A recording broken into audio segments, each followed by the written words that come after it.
ငါတို့ညစဉ်တိုင်းတွေ့ကြတဲ့အတွေ့များပြန်ရှိနေသေးတယ်ဘဝရဲ့ပိုက်စာတစ်ချိန်မှာငါရဲ့အသက်ဟာ35နောက်45နေ့နဲ့ညနဲ့ကြောင်ညာငါထိုင်စင်းစားလမ်းမီးများရဲ့အောက်မှာငါတို့စတွေ့ကြတဲ့မနဲ့တွေနဲ့ခွဲရစ်တဲ့ညနေဖြစ်နေပြက်တွေမတူညီပေမဲ့သိချစ်ခဲ့ခြင်းတွေတခြားမှာသုံးတဲ့မှတ်ဉာဏ်တွေနဲ့တခြားမှာရှိတဲ့ကြောင်ရာတွေတခြားမှာဖြစ်တဲ့ပြဿနာတွေခေါင်းထဲမှာပြည့်နေလေလဲမတော့မှမမေ့တဲ့စိတ်မှာမင်းတို့ရှိနေသေးပါကြောင်းကျက်ခေါင်းလောင်ထိုးတဲ့ကြားမိတိုင်းမှာငါတို့ရံဖြစ်ခဲ့တာငါတို့ပြန်ချစ်ခဲ့တာစိတ်လှရှားခဲ့ဘူးတာတွေအကုန်ပုံမင်းသွားပြီလားမူလတန်းအလေတန်းနဲ့အထက်တန်းဘဝတွေ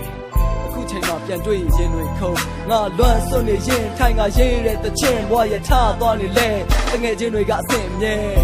ဒီဝကူနာစွန့်ကြည့်ခဲ့ရစနေကြိုးတွေအတူရှိခဲ့တာနောက်ဆုံးတော့ချေပြန်ပြီးခွဲခွာနေချင်များစွာထာဝရဝေးကွာ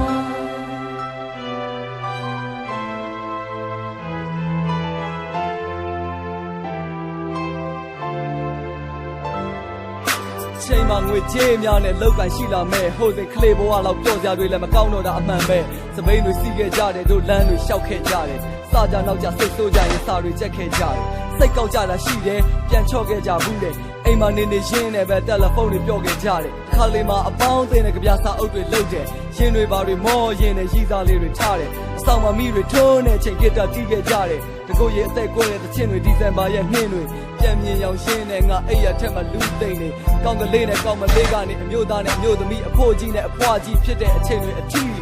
ဘဝဆိုတဲ့ဖက်နှက်ကြီးကိုငါတို့တွေစီးသွားရမှာပါပဲကဲထားလိုက်ပါတော့တနေ့နေ့မှာတော့ကွာပြန်ဆုံးမှာပေါ့ချစ်တဲ့တငယ်ချင်းများ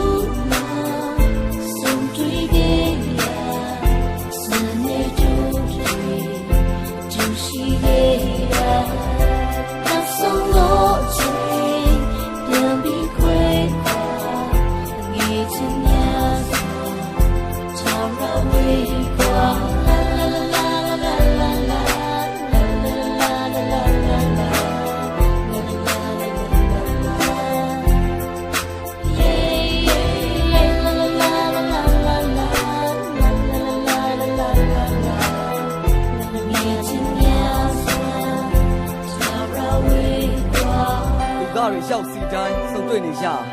နောက်ပြီးရင်ခွဲခွာသွားဒါလူဘဝဆိုတာတွေငါအတွက်သင်ခန်းစာကဘာဟာနေမင်းကြီးကိုတပတ်ပြီးတပတ်လဲပတ်နေရငါရင်ထဲမှာသတိတရအမှတ်တရရှိခဲ့ရနေရမြပြန်လက်နားလည်မှုနဲ့ရှင်မှာအပြောင်းလေးတွေခံစားမနေ့ဖြန်ကြောင့်စဉ်းစားရင်မနေ့ကဆိုတာကိုတန်တာငါတို့တွေတယောက်ကိုလေးတနေရာစီဝေးသွားတချို့တွေကပူပြင်းပြီးတချို့တွေကအေးမြတဲ့ဒေသငါလည်းနေရာတစ်မှာစနစ်တကျနောက်ဆုံးနှုတ်ဆက်ကြတဲ့အခါဆရာတွေကိုကြော့ကြတယ်အချင်းချင်းပွေ့ဖက်ကြတယ်အချို့တွေကဟဲ့အောင်မင်းကငါ့ရဲ့အကောင်းဆုံးတငယ်ချင်းပါပဲမျက်ရည်တွေပါဝဲလို့စုံနေကြခဲဒါတွေထားပါကွာငါတို့ဘဝတွေမှာတကယ်ရှိခဲ့သောအချစ်ဆုံးတငယ်ချင်းများ